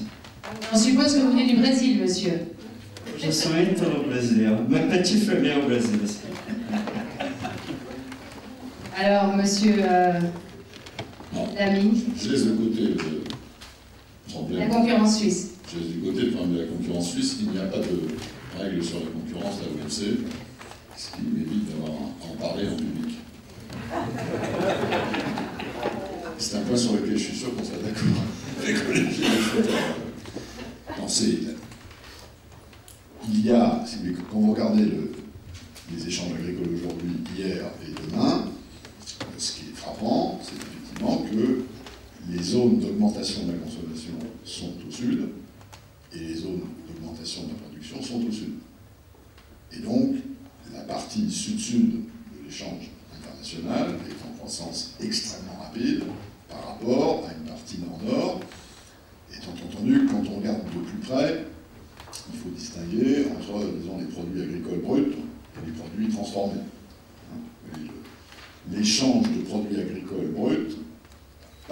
dans le commerce mondial, il y a 8% même pas, de la partie qui rentre sous forme de produits agricoles bruts dans le commerce mondial. L'essentiel du commerce mondial, ce sont des produits agricoles transformés. Et de ce point de vue-là, en valeur, les flux nord-nord restent plus forts que les flux sud-sud. Mais c'est en train de changer, et je pense qu'on n'a pas de désaccord. Je pense que ce que la question d'Adriano Timossi met en lumière, c'est qu'au fond, on est dans une situation absurde, ce qu'on appelle le commerce redondant. C'est-à-dire que, part importante du commerce international et du commerce de produits que les pays produisent chacun pour ce qui le concerne et qui s'échangent. On s'échange des pots de yaourt à travers l'Atlantique. On a des situations absurdes. Le cabillaud qui est pêché au large des côtes norvégiennes est découpé en Chine pour revenir sur les supermarchés norvégiens. Ceci, monsieur Lamy, n'est pas tenable dans un monde de ressources rares, dans un monde qui va vers le changement climatique. Ce genre de chaîne longue et de commerce redondant est extrêmement problématique. Et je crois que ça tient au fond à cette incapacité que nous avons eue, je pense, de concevoir le développement et l'évolution de l'agriculture autrement qu'à travers l'échange international. Mais encore une fois, pas d'accord. Désolé, pas d'accord. Prouvez-moi que du point de vue environnemental, l'empreinte carbone de ce circuit n'est pas bonne. Nous avons des études, j'en ai fait faire, et je ne suis pas le seul. C'est toute cette affaire de Food Miles, vos fleurs. Je ne parle pas de la chose néerlandaise. On parle du poisson, le cabillaud c'est du poisson, monsieur Lamy. Les écrevisses, regardons, produit par produit, chaîne par chaîne, regardez l'empreinte et regardez combien le consommateur de cabillaud qui va chez vous acheter son cabillaud au marché dans son 4x4, combien il a d'empreinte carbone par rapport à la chaîne de transformation du cabillaud. À ce moment-là, on peut en parler, les chiffres en main. Hein. Et j'ai travaillé à la demande de beaucoup de pays en développement, que cette affaire de Food Miles, pour ceux qui sont des initiés, terrorise, à juste titre, car ils y voient une réaction des agriculteurs européens, belges, néerlandais, français, pour essayer de revenir sur un certain nombre de concessions que les pays en développement leur ont arrachées dans les négociations internationales. Hein, donc, il y a effectivement un sujet, si je puis dire, développement du commerce et l'environnement, mais il faut regarder chiffre en main. Alors, question suivante. Il y avait un monsieur là qui avait levé la main. Puis on passera la parole aux dames. Nicolas Morsignal, également malheureusement ingénieur agronome et très impliqué dans les questions de développement dans les pays du tiers-monde. Je ne peux pas quand même vous entendre parler du Brésil. Il se trouve que j'étais ingénieur agronome au Brésil. Alors de parler du Brésil comme étant en parangon est un peu étonnant quand on sait que les raisons pour lesquelles effectivement il y a une collectivité très accrue au Brésil, c'est pour les pures raisons d'accaparement de terre par une classe sociale privilégiée qui a toujours su le faire et qui continue à le faire. Je ne connais pas les chiffres malheureusement, mais en plus ce à quoi il faut rajouter toute la question de la déforestation absolument massive que vous connaissez. Donc je pense qu'il faut quand même aussi intégrer ces données-là avant de dire que la productivité au Brésil augmente. Je ne connais que peu le cas de la Chine, mais je suppose que les structures politiques en Chine permettent tout à fait, sous une forme très différente, le même type de processus. Et donc, j'aimerais quand même peut-être vous demander de faire un peu attention. Est-ce que c'est une question ou une remarque, monsieur? Si je me trompe, qu'on me le dise. Monsieur Lamy, je ne sais pas si vous souhaitez répondre. On va rentrer dans des débats épouvantablement techniques. Ce qu'il faut comparer, c'est l'évolution de la productivité dans les pays en développement et dans les pays riches. À empreinte écologique égale. Alors, s'il vous plaît, si vous faites cette comparaison, défalquer de l'évolution de la productivité du Nord, défalquer l'empreinte écologique des agriculteurs du Nord, qui est aussi considérable. Et vous verrez que quand on retire cette empreinte écologique de l'évolution de la productivité, les performances d'un certain nombre de pays du tiers-monde, déduction faite de cette empreinte écologique, sont extrêmement impressionnantes sur les 20 dernières années, et j'en suis persuadé sur les 20 prochaines années, ce qui d'ailleurs est essentiel si on veut adresser et traiter le problème quantitatif que nous avons devant nous, compte tenu de l'évolution de la population, de la très inégale répartition des terres arables et du changement de régime alimentaire qui accompagne le développement. Alors, deux dames, il y a une dame d'abord derrière et puis après une dame devant. Merci. Alors, Constantin de l'IATP, ma question s'adresse à Pascal Lamy. Je voulais juste revenir sur quelque chose qu'Olivier de Schutter a mentionné au début de son intervention et sur lequel vous n'êtes pas revenu, c'est-à-dire cet aspect crucial du droit à l'alimentation qui consiste à prendre en compte ce qui arrive aux groupes les plus vulnérables et pas seulement des grands chiffres macroéconomiques.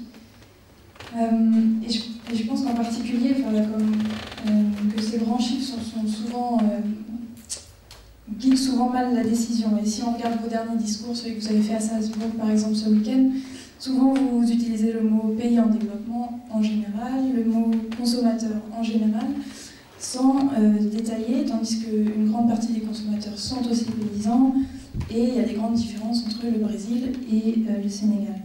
Donc je voulais avoir un peu votre réaction sur comment vous envisagez de prendre en compte ces différences et la question des gagnants et des perdants du commerce international.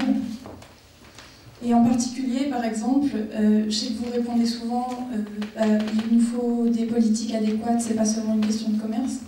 Par exemple, si on regarde la clause de Marrakech, elle aurait très bien pu s'appliquer l'année dernière pendant la crise alimentaire, et elle n'a pas été appliquée. J'aurais voulu savoir quelle est votre explication pour ça. Sur le premier point, j'ai toujours dit que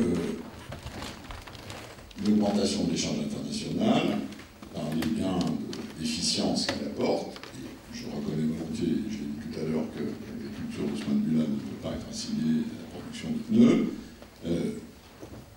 cette division remodèle les systèmes économiques, les systèmes sociaux, et effectivement, il y a des gagnants et des perdants. À l'OMC, notre job, c'est d'assurer que globalement, ça fait un plus. Ça, c'est notre métier de base d'organisation mondiale. Évidemment, ce plus global ne correspond pas à un plus partout, dans tous les pays, à tous les moments, sous toutes les latitudes et pour toutes les catégories de la population. Une partie de cette question dépend de politiques internationales dans lesquelles nous sommes intervenus depuis 2005. C'est tout le volet aide pour le commerce que, en tant que directeur général de l'OMC et avec l'assentiment des membres de l'OMC, puisque c'est eux qui décident, j'ai poussé. Donc c'est là que nous avons poussé dans l'idée d'une coordination, si possible, le plus efficace de l'aide au développement, notamment en matière d'infrastructure, et Dieu sait que c'est fondamental en matière agricole. Donc là, il y a effectivement, disons, compte tenu des besoins en capital et en infrastructure des pays en développement, il y a quelque chose qu'on peut faire au plan international. Le reste, c'est largement du ressort de politique domestique. L'OMC n'est pas responsable des systèmes de redistribution fiscale du bien-être qu'on essaie de créer globalement. Donc notre mesure, elle est forcément globale, et c'est normal, c'est notre périmètre de responsabilité. Après, à d'autres de travailler politiquement sur la répartition du gâteau. Il faut effectivement, et je l'ai dit, et d'ailleurs je pense politiquement profondément, que les vertus de l'échange ne sont accompagnées d'une adhésion des populations que si les filets de sécurité sociale nécessaires sont là. D'ailleurs, si vous prenez les sondages sur l'attitude des populations à l'égard de l'échange international, vous verrez qu'elles y sont d'autant plus favorables que les systèmes de sécurité sociale sont les plus sophistiqués. Avec un exemple, une seule exception, qui est un grand pays voisin de celui que Olivier connaît bien. Sur la clause de Marrakech, elle a été, c'est Pendant la technique, là. Qu'est-ce que c'est? C'est une clause qui demande un examen spécial des conséquences de la réduction des subventions agricoles sur la facture alimentaire des pays qui sont importateurs nets. Cette clause est là, elle est activée à la demande des membres, elle a été activée à la demande des membres, et si elle n'a pas été activée l'année dernière, c'est tout simplement parce que les membres de l'OMC ne l'ont pas demandé.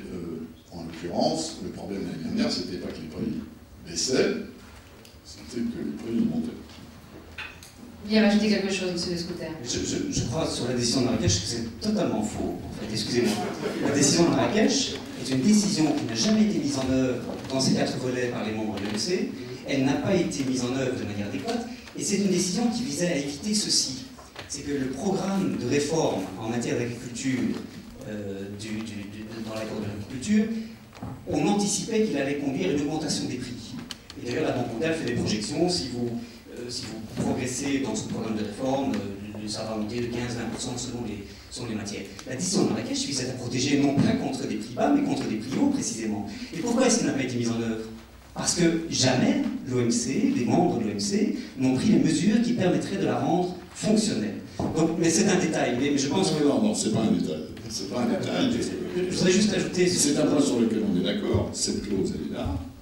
Quand les membres ont demandé à l'activer, c'est-à-dire à passer à l'examen des conséquences sur la facture d'importation, ça a été fait. Quand ils ne l'ont pas demandé, ça n'a pas été fait.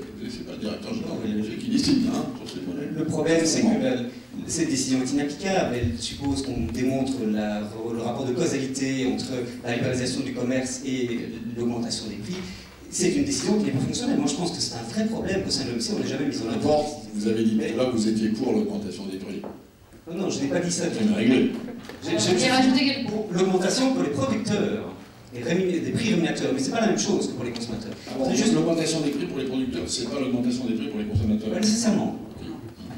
Ce sont deux choses différentes. Il va falloir qu'on discute sérieusement. Et l'écart entre les deux prix a augmenté de manière notable sur ces dernières années. La portion captée par le producteur en début de chaîne est devenue beaucoup moins importante qu'il y a 15 ou 20 ans. Je voudrais juste réagir sur un autre point qui concerne le contraste entre le Brésil et le Sénégal qui était amené par alors Constantin met bien en lumière. C'est que, au fond, quand on parle de la libéralisation des échanges commerciaux, on cite toujours en exemple quelques pays auxquels ça a réussi. Le Brésil, Corée du Sud, l'Inde et la Chine pour partie, etc. Ces pays ont cette caractéristique commune qu'ils ont séquencé leur libéralisation, ils ont mesuré l'ouverture qu'ils ont effectuée au pas, et c'est tout autre chose que le traitement de choc qu'on a imposé à certains pays au cours des années 80 dans le cadre des plans d'ajustement structurel. Je voudrais juste... Olivier, écoutez, là il faut être honnête. Ne mettez, s'il vous plaît, pas ça sur le dos de l'OMC. Je ne mets pas ça sur le dos de l'OMC. Quand vous dites les plans d'ajustement structurel, l'OMC n'existe que depuis 1995. On est face à un public qui n'est pas forcément au courant du détail. On ne dit pas, on a fait subir à ces pays un traitement de choc en les obligeant à libéraliser l'échange immédiatement. Tout le monde met ça sur le dos de l'OMC. C'est la Banque mondiale. C'est une période bien connue. C'est une période bien connue, et si quelqu'un a été pour quelque chose dans le fait que la Banque mondiale et le FMI se sont retirés de la conditionnalité en matière de politique commerciale, c'est moi. La décision de Hong Kong qui a dit à la Banque mondiale et au FMI bas les pattes en matière de politique commerciale, c'est l'OMC en l'occurrence. Mon point était plus simple, c'était simplement de dire que les pays doivent pouvoir mesurer le rythme auquel ils ouvrent au commerce international. Et je pense que, si vous voulez, quand on cite les taux de croissance économique de certains pays grâce, entre guillemets, à l'ouverture au commerce international, en disant, au fond, plus ils sont inscrits dans le commerce international et plus vite ils croissent, on fait un peu la même erreur que si je venais comparer votre salaire à celui d'un étudiant de l'ENA. Vous gagnez plus qu'un étudiant de l'ENA, un étudiant moyen de l'ENA. Et ceci ne doit pas conduire à la conclusion qu'il n'est pas besoin d'aller à l'ENA pour avoir un salaire. Si vous voulez, le raisonnement est un peu de dire, puisque je gagne plus que vous, vous qui êtes à l'ENA, abandonnez les études et faites comme moi, travailler. Et donc, il faut laisser à ces pays le temps de se préparer à l'ouverture. Absolument, d'accord. Et c'est cela qui me paraît vraiment essentiel. Je suis d'accord sur ce point. D'accord. Et c'est d'accord, 100 fois d'accord. Et c'est ce que l'OMC permet. puisque les marges de manœuvre qui permettent de réguler le commerce international sont très faibles pour les pays développés, fortes pour les PMA, les 50 pays les plus pauvres de la planète, tout à fait consistantes pour les pays en voie de développement, et commencent à se réduire pour les pays émergents, ce qui est normal d'ailleurs, et ce que les pays en développement plus pauvres demandent. Donc là, si on est d'accord. Vous dites qu'ils ont des flexibilités qu'ils n'utilisent pas. Mais dans d'autres discours, vous dites... Certains les utilisent. Certains les utilisent, ils ne les utilisent pas tout à fait, enfin bref. Et puis dans d'autres prises de position, comme dans Le Monde récemment, vous dites au fond, il y a une sorte de protectionnisme de bas étage, où les pays vont commencer à utiliser les flexibilités qu'ils ont dans le cadre de l'OMC. Et donc, je ne sais plus très bien si en définitive vous pensez que c'est... On ne parle pas d'agriculture là. Non. Votre propos était sur un plan général. Non, il était sur le plan industriel.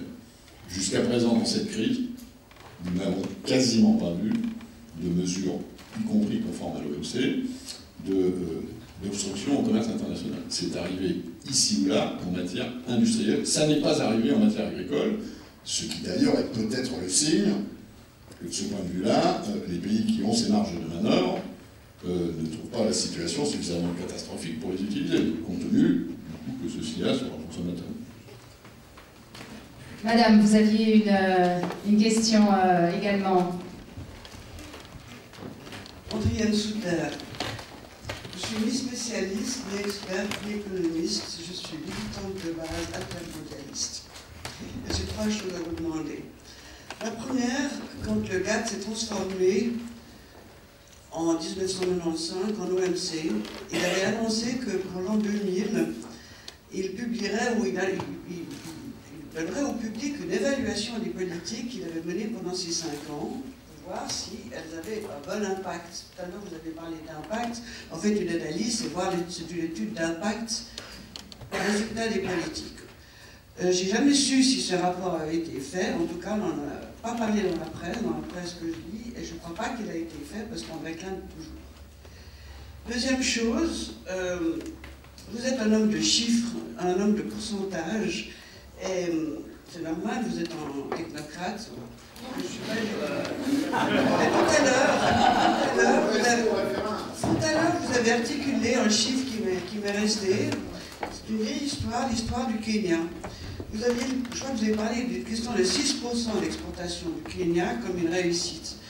Mais que je sache, ou 9% vous avez parlé, l'augmentation des exportations du Kenya. Qu'est-ce que vous avez dit quel chiffre tout à l'heure? Eh bien, au Kenya, on a encouragé les Kenyans à planter des hectares, des gigantesques terres pour les haricots qu'on vend extrêmement cher dans les pays du Nord. Les cultivateurs du Kenya qui se crèvent au soleil pour cultiver ces haricots sont extrêmement mal payés, et ils sont tellement mal payés qu'ils ne peuvent pas consommer eux-mêmes les haricots qu'ils produisent pour l'exportation des pays du Nord. Et il reste, paraît-il, pas suffisamment de terres vivrières pour que les Kenyans puissent cultiver pour se nourrir eux-mêmes. Alors, est-ce que vous trouvez que ça c'est un succès? Tout à l'heure, vous aviez l'air de parler de ce chiffre d'un certain pourcentage au Kenya. Et puis, troisième chose, je vous ai écrit une lettre le 26 novembre, j'aimerais bien avoir une réponse.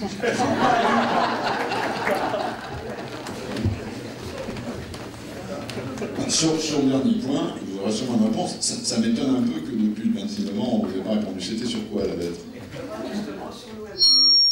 Quel était le thème de la lettre? C'était quoi? C'était une lettre qui méritait réponse, ou c'était un truc du genre vous êtes un affreux technocrate, un homme de chiffres, et je vous aime pas? Je vais vous répondre. Ça tombe très bien, je vais vous répondre. Des études d'impact. Des études d'impact, on en publie tout le temps. Tout le temps. Vous prenez le rapport annuel de l'OMC, vous prenez le vaisseau amiral de nos publications scientifiques, qui à vrai dire est le seul. Bon, ça fait bien de dire qu'on a un vaisseau amiral. Vous trouverez des études d'impact partout. Ce qui est vrai, c'est que nous ne publions pas des études d'impact par pays. Et la raison pour laquelle on ne publie pas d'études d'impact par pays, c'est parce que nos membres préfèrent faire ça eux-mêmes. Pour un certain nombre de raisons que je vous laisse sont plus objectifs. Je vous laisse apprécier. Je ne sais pas prendre l'initiative de publier de ma propre autorité des études d'impact sans le consentement des membres. Ça s'appelle une organisation internationale conduite par ses membres. Sur les chiffres kenyans, ce que j'ai dit tout à l'heure, c'était que les importations agricoles du Kenya représentent 9% de la production agricole kenyane. Les importations, comme je dis, que c'était 1% pour l'Inde, pour essayer de démontrer que si en Inde ou au Kenya il y a d'énormes problèmes agricoles, c'est pas les importations qui en sont le principal responsable. Quand on a un tel petit filet, c'est pas ça qui exerce une causalité. C'est vrai, l'exemple des haricots que vous donnez, c'est juste, enfin en tout cas du côté export, c'est vrai que le Kenya a gagné des parts de marché énormes sur les fleurs, sur les fruits et sur les légumes dans les supermarchés occidentaux. Bon. Je n'arrive pas, attendez, laissez-moi répondre, je n'arrive pas à considérer que c'est une mauvaise nouvelle pour le Kenya. Franchement, que les consommateurs occidentaux soient prêts à payer ce qu'ils payent dans des barquettes, prêts, emballés au Kenya, désormais, ce qui fait une énorme valeur ajoutée pour toutes les femmes et tous les hommes, et je les ai vus, j'y suis allé souvent, qui enveloppent ces barquettes, c'est une énorme distribution de pouvoir d'achat pour le Kenya. Bon, et donc, je veux bien que vous considériez que c'est pas bon pour le Kenya, hein, là-dessus, je suis pas d'accord. Je suis pas d'accord. Mais je pense que ça dépend des circonstances dans lesquelles ces exportations progressent. Il y a un exemple célèbre qui est celui de la noix de cajou en Mozambique. Ça a progressé de manière assez significative et beaucoup de partisans de l'ouverture du commerce ont considéré ceci comme une excellente nouvelle. Mais qu'est-ce qu'on a vu? C'est que l'industrie de transformation de la noix de cajou a disparu au Mozambique. Et ça a créé du chômage. Et vous savez, dans le monde, 80% des personnes n'ont pas de sécurité sociale, n'ont pas de protection sociale. Donc je crois qu'au fond, si on creuse un peu, ce qui nous différencie fondamentalement, c'est ceci. Est-ce que l'on est prêt à courir le risque qu'il y ait dans le processus de libéralisation commerciale des perdants qui ne soient pas compensés, tant pis pour eux, Dieu prendra soin d'eux, ou bien est-ce qu'au contraire, on est prêt à accepter qu'il faut mesurer très attentivement l'impact du commerce international sur les plus vulnérables, sur les plus faibles, ouvrir la boîte noire, pas le Kenya, mais effectivement les populations vulnérables au Kenya. Et je pense que moi je ne suis pas prêt à prendre ce risque, notamment pour les 80-85% de personnes qui, dans les pays les moins avancés, dépendent de l'agriculture et qui sont, et ça a été rappelé dans le public tout à l'heure, infiniment moins productifs que les grands producteurs, non seulement des pays de l'OCDE qui bénéficient en plus de subsides, mais même des grandes puissances agricoles, des groupes de cairns tels que le Brésil et l'Uruguay. Ces gens-là, la libéralisation commerciale, elle va les anéantir. Je suis pas d'accord. N'enfermez pas les pays en développement, ne les enfermez pas dans un corner sous prétexte qu'ils ne seront jamais productifs. Franchement, vous devriez y aller. Je leur expliquer, et leur expliquer que jamais ils y arriveront. Non, enfin écoutez, c'est pas de ça qu'il s'agit. Non, ça n'est pas. Dans les pays que je visite, quels sont les problèmes? Vous voyez des problèmes de stockage. Permettez de vous répondre une seconde. Si vous reprendrez la parole. Je ne suis pas d'accord avec cette vision des choses, qui ne correspond pas d'ailleurs à l'histoire, qui ne correspond pas aux chiffres, qui ne correspond pas aux réalités, qui consiste à corneriser les pays en voie de développement. Vous n'y arriverez jamais. Ça, je ne le crois pas. C'est quelque chose avec lequel je suis vraiment pas d'accord. Alors, sur le point précédent, et c'est ce que j'ai appelé à l'époque, c'était pas pour faire plaisir à Manuel Tornard, ce que j'ai appelé à l'époque le consensus de Genève par rapport au consensus de Washington. Ce que vous décrivez là, c'est-à-dire ouvrez les marchés et Dieu s'occupera du reste, Dieu d'ici, le dur, ça n'est pas ma conception des choses. Ma conception des choses, c'est l'ouverture produit des bénéfices, globalement, et c'est là qu'on n'est pas d'accord, l'ouverture produit des bénéfices globalement, il faut que dans le jeu gagnant-perdant interviennent des politiques nationales, et c'est pas nouveau, hein, c'est une vieille thèse social-démocrate qui date, disons, dans les origines, date d'à 150 ans d'ici, donc je pense que j'ai rien inventé. Alors peut-être je vous propose une dernière question, quelqu'un qui n'a pas parlé, monsieur, et puis on arrivera à la conclusion de ce débat. Bonsoir. Français, c'est une langue magnifique, mais je parle seulement un petit peu français. Pouvez-moi continuer en anglais? I trust that everyone in this room understands at least as much French as I do, so I'm going to continue with my question in English, if I may. You may.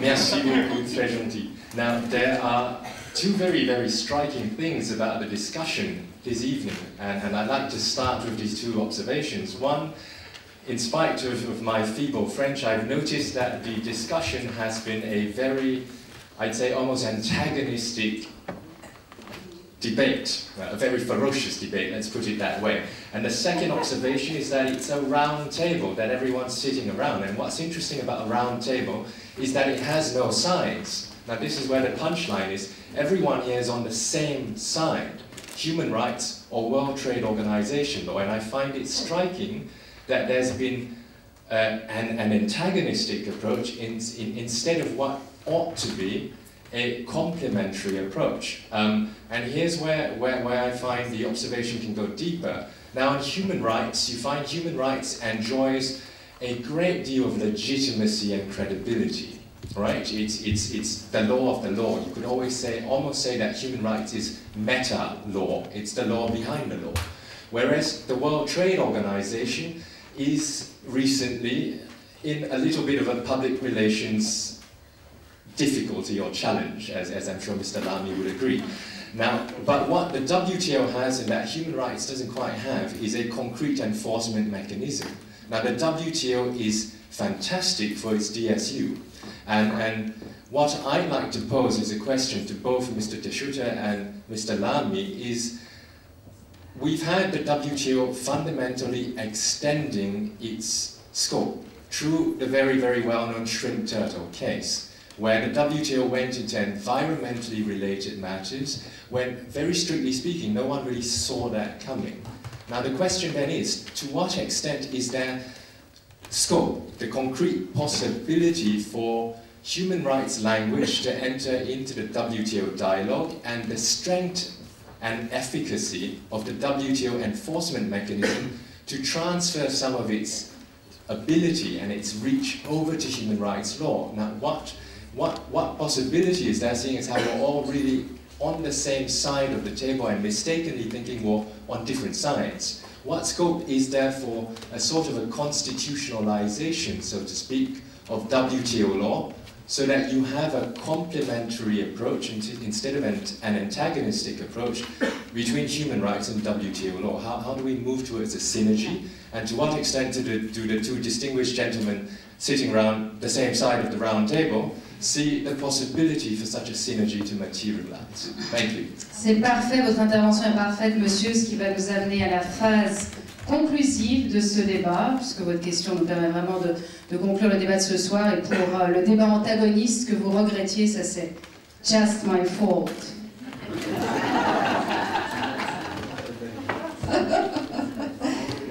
Alors,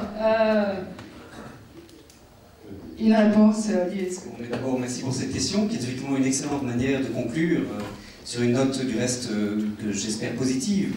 Moi, je voudrais dire que le droit de l'OMC et le droit international des droits de l'homme, en réalité, ne sont pas à mettre sur le même pied. Je crois qu'il y a une différence fondamentale entre les deux. Le commerce est un simple instrument au service du développement, au service de la réalisation des droits humains. Alors que les droits de l'homme ne sont pas un instrument. C'est vraiment l'objectif que nous poursuivons tous. Et je suis vraiment gré à Pascal Lamy d'avoir accepté, au fond, les termes du débat. Parce que le droit de l'alimentation, personne ne peut être contre. Par contre, on peut être contre le commerce si on pense que, sous certains égards, s'il n'est pas régulé de manière suffisante, si les États ne prennent pas les mesures sur le plan interne qui sont nécessaires pour en atténuer les impacts négatifs pour les populations vulnérables, on peut être contre certains aspects du commerce international. Et donc, je crois qu'il ne faut pas mettre les choses sur un même plan. Je crois que l'organe de règlement des différends de l'OMC reconnaît la nécessité d'interpréter les accords de l'OMC en fonction de l'ensemble des instruments internationaux auxquels les États sont partis. Il le fait, du reste, de manière assez régulière. Et j'espère, pour ma part, qu'on va sortir progressivement, effectivement, de cette fragmentation du droit international, qui est un problème qui nous préoccupe, Pascal Lamy et moi-même, et que nous allons vers davantage de dialogue, et un dialogue que j'espère constructif. Mon rapport n'avait pas d'autre but. En fait, c'est un rapport qui est un succès parce qu'il a lancé un débat. Et ce débat, il doit être poursuivi maintenant sur le plan national. Chaque État doit se poser la question de savoir si véritablement il est cohérent dans ses obligations au regard des droits de l'homme, dans la manière dont il conduit ses politiques commerciales. L'OMC lui laisse des flexibilités que trop souvent il n'utilise pas. Et il doit être attentif non seulement aux valeurs agrégées, à la quantité qu'il parvient à exporter, mais aussi à mesurer l'impact sur les plus vulnérables des évolutions dont il est non pas l'observateur passif ou le témoin, mais l'acteur. Je voudrais terminer non seulement en vous remerciant Esther et en remerciant Pascal Lamy de ce débat qui m'a paru à moi très enrichissant et intéressant, mais aussi peut-être poser une question à Pascal Lamy qui me permettrait peut-être de conclure.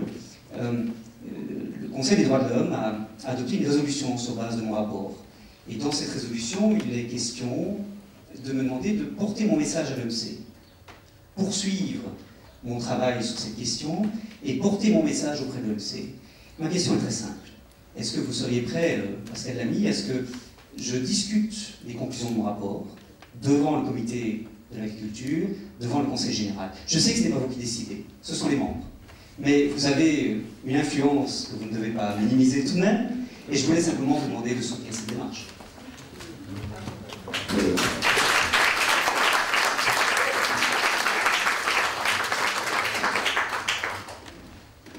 J'ai essayé aussi, en vous remerciant et d'avoir organisé ça, d'avoir conduit Olivier, d'avoir accepté un style de controverse. Je crois que c'est ce qu'il faut faire pour y voir plus clair.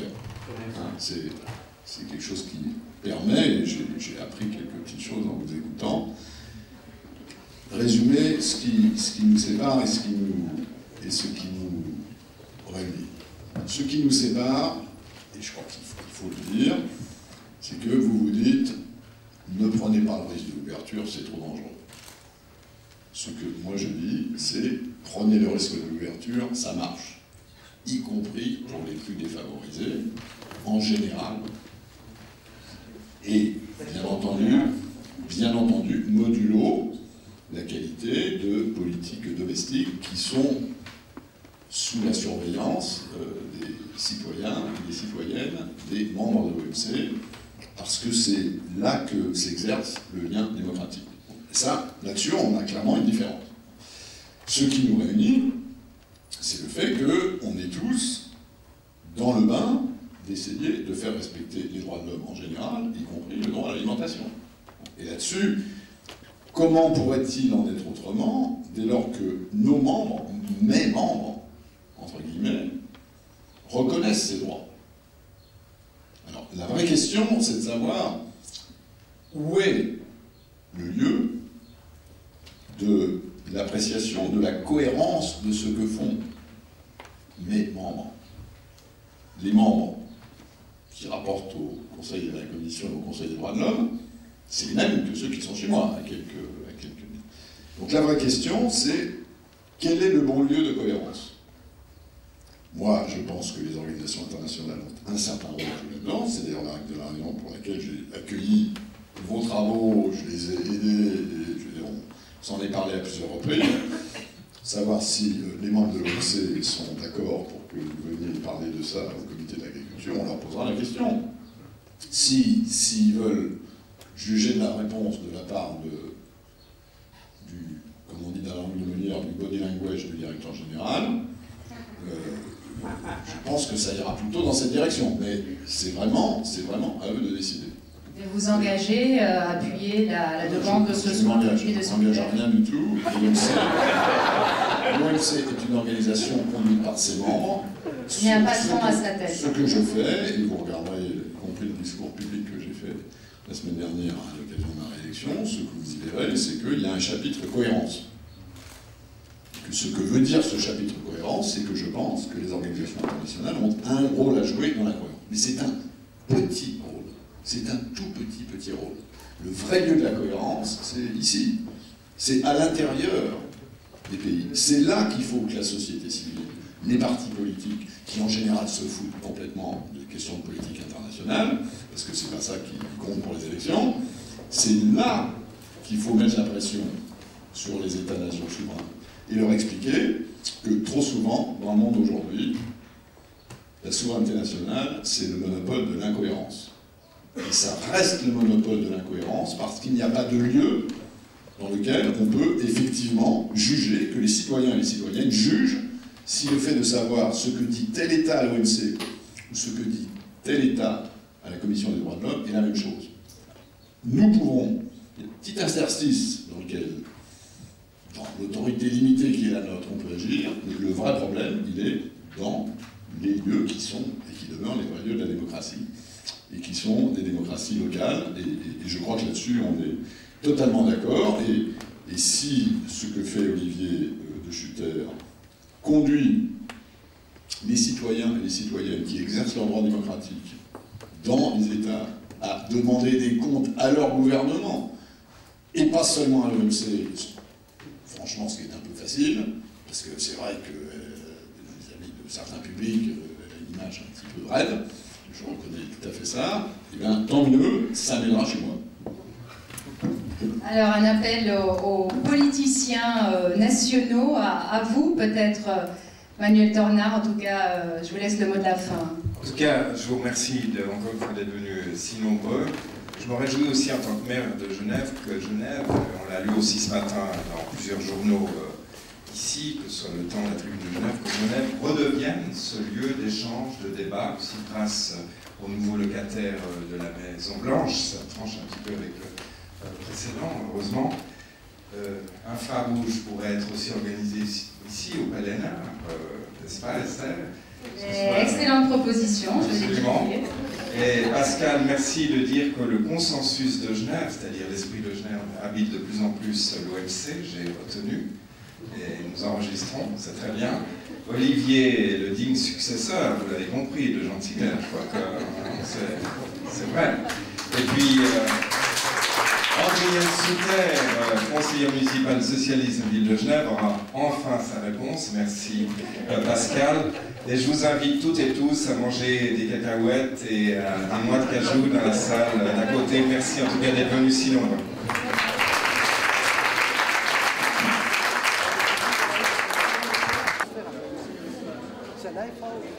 Ces contraintes structurelles que les Sorbonne mettent en avant. Répondu, j'avais une dame là. Sinon, on n'avait jamais prévenu, on n'aurait pas répondu. Oui, non, mais même si tu dis, je veux dire, les gens. Non, mais on avait passé le message au conseiller municipal.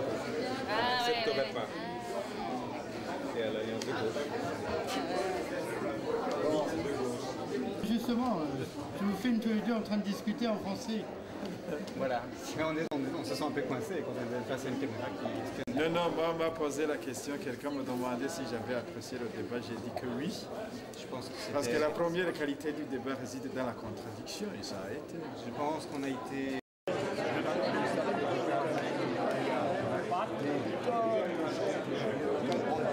Non, mais je vous disais ça comme ça parce qu'on parle là de tous les pays du monde. Et en fait, même en...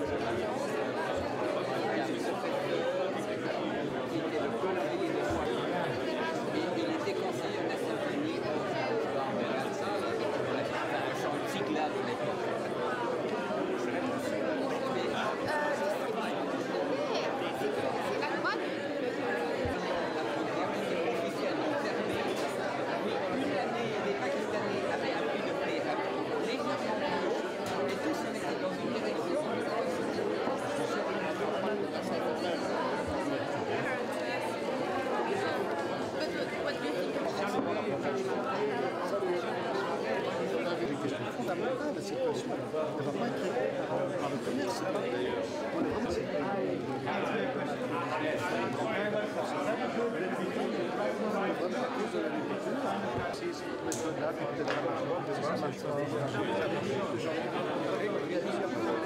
Ouais, c'était un vrai débat. No one even suggested anything about it. How could it be done? What was the best way?